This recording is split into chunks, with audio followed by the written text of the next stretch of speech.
Let's be honest here.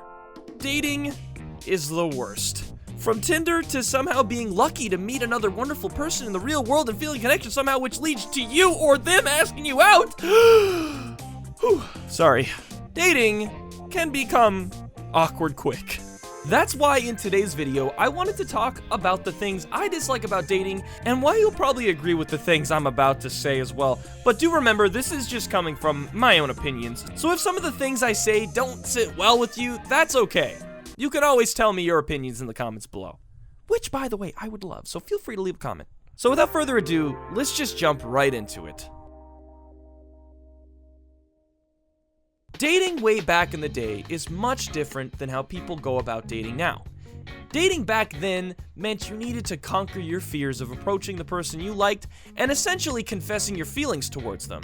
It would be at that moment where you would either get a pleasant response or rejection. Nowadays, people have forgotten how to even speak with one another, so dating apps like Tinder and OkCupid have come about, people's new form of dating, since everyone is always online now, which has changed the game. Rather than meeting from a random occurrence of events and somehow letting fate make you and your lover cross paths, people now just swipe left or right based on a person's appearance and bio. Who said romance was dead, right? With that all being said, it has led to a weird sense of uncertainty, as back in the old ways of doing it, you knew in your heart that this person you met meant something to you, and when you asked someone on a date, you gave it your all, essentially getting the hardest part over with first. It seems now that the system has reversed, as now people do the easiest thing first and do the hardest thing last, making this a lot more complicated and stressful than it was before. This has all led to uncertainty amongst newly dating couples who now would match and communicate online first, leading to meeting in person and essentially having to build a connection from that. So moving on to the next thing. So you either matched with a girl or guy on a dating app, or you asked someone you've had feelings for out on a date, and it's for sure gonna happen. The pressure is on and the awkwardness commences. When it comes to dating, you need to find that connection with the other person in order to find something meaningful between each other. Sure, you might find each other attractive, but any 10 can go to a 2 real quick if their personality sucks. Hey, it's nice to meet you. You look very nice. Well, yeah, of course I do. Whatever. That's why this situation can become quite awkward, because you both know you like each other in some way, or you're attempting to give whatever this is a chance, and it's really all up in the air. You're both unsure where the date's gonna go, and that level of uncertainty builds into a feeling of uncomfortable pressure and more or less on-the-spot situation. That being said, this doesn't all necessarily mean that's how the outcome of your date will turn out to be, but in my experience, that has more or less been the situation for me. So if you can go on a date with someone and all the stars align and you have a fantastic time, then good for you. I wish I could say the same for about 90% of the people out there. Sometimes when we go on dates with people, it feels one-sided. You somehow got asked on a date or proposed one, and it happened, but during your time there, it just doesn't feel like the other person is putting in any effort at all. I find these are usually the outcomes of people who agreed to a date but for some reason don't truly mean it, or are after something that you couldn't provide. It's really hard to say. I find this is the outcome of a lot of online dating. You match on the app, but when you meet each other, it just isn't what you thought, and that's just an unfortunate part of dating sometimes. But if I were to give you any advice on this situation, it's that it's more or less going to happen a few times to you, so it's better to just recognize it, accept it, and move on to another person, or address it and see if you can get a better understanding to what's going on. Perhaps the person isn't having a great day or isn't in a good headspace. It never hurts to ask. The thing that makes dating so uncomfortable for a lot of people is a combination of factors, but it also means you're allowing to be put in a vulnerable state. You're in a situation where you need to open up to someone you might not fully be sure if you can trust to do so with this person, leaving you or you both vulnerable. You're afraid that this person might hurt you in some way because you can't really trust them, so that's why you feel the way you do. And it's a totally understandable reason to feel that way. That's why people feel so awkward and uncomfortable when it comes to that first kiss, because everyone's unsure when the right moment is. when you can present yourself in such a vulnerable state, such as attempting to kiss one another, which could lead to some disheartening feelings when rejected. When it comes to this situation, the only real thing that can be done is to go for it, recognize how you feel, understand why you feel the way you do, and not be so hard on yourself. So what if you attempted to make a move a little too soon, or you did something kind of awkward, or said something embarrassing while on a date? We're only human. We say stupid things. We are flawed beings after all. It's all a part of the learning process. And the more you mess up, the more you learn. So you only grow at the end of it all. For some of us, we've had some really bad experiences that we can't seem to let go of when we have the idea of dating tossed at us.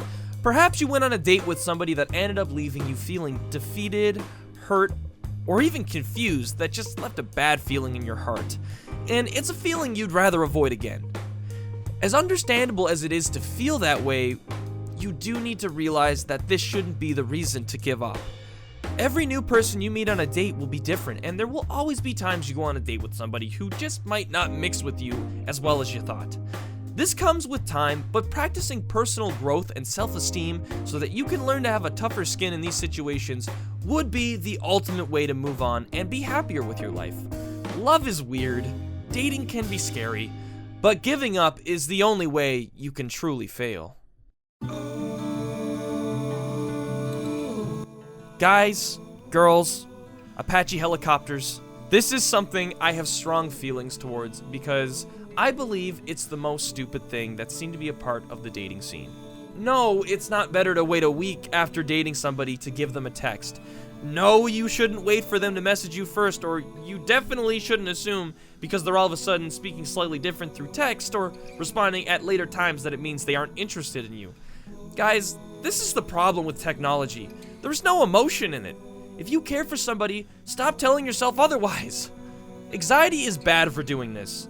It makes you paranoid. If you like somebody, message them in a day or two. Give them space, but don't, avoid them. Play it cool and be patient.